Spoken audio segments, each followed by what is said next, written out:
Business isn't just about money, it's about the story. I'm Arthur, and this is how the giants were built.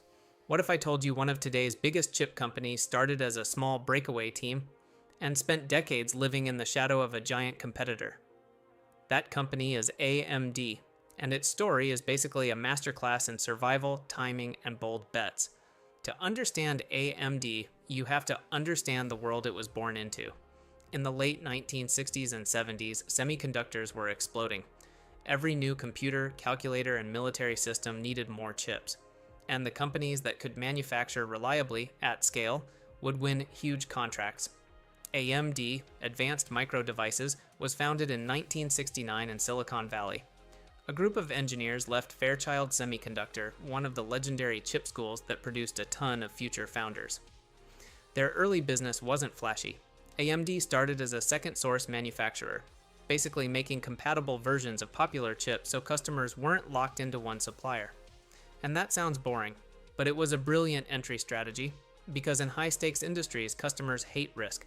If one supplier fails, production lines stop, so a reliable backup supplier becomes extremely valuable. But here's the catch. To play the compatibility game, you often end up tied to the market leader. And in CPUs, that market leader was Intel. For years, AMD produced x86 compatible processors under agreements and legal battles that shaped the entire industry. AMD wasn't just competing on technology, it was competing on permission, contracts, and courtroom survival. So how do you beat a giant? You don't try to out-giant them, you pick moments where the market is changing and move faster.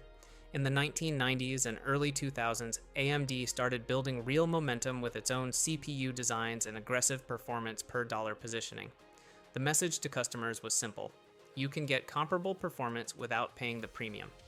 That strategy built AMD a loyal base, especially among PC enthusiasts and cost-sensitive manufacturers. But AMD's history is not a straight lineup. Chip making is brutally expensive. You're not just designing a product, you're financing cutting-edge factories, equipment, and manufacturing yields. And for a long time, AMD tried to do both, design chips and manufacture them. That's where the pressure hit hardest. When demand dropped or competition spiked, the cost didn't go away. AMD faced periods where it looked like the company might not survive. Then came a move that reshaped the company. AMD separated its manufacturing operations, eventually spinning them into what became global foundries.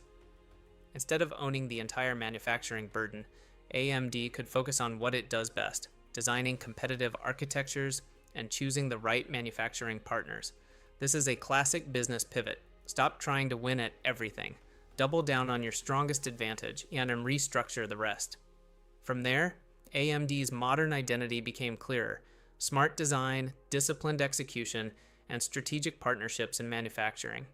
And when your products finally land at the right time, with strong performance and good pricing, and momentum compounds fast. In tech, perception matters. Once customers believe you're back, they start designing systems around your chips, and that's hard to reverse. So what's the real lesson from AMD? You don't need to dominate the market for decades to win. You need to survive long enough to make one or two great decisions when the market shifts. AMD didn't beat the giant by being bigger. It stayed alive, then bet smarter. If you want another story like this, SpaceX, Intel, Tesla, and Netflix, tell me which one to do next.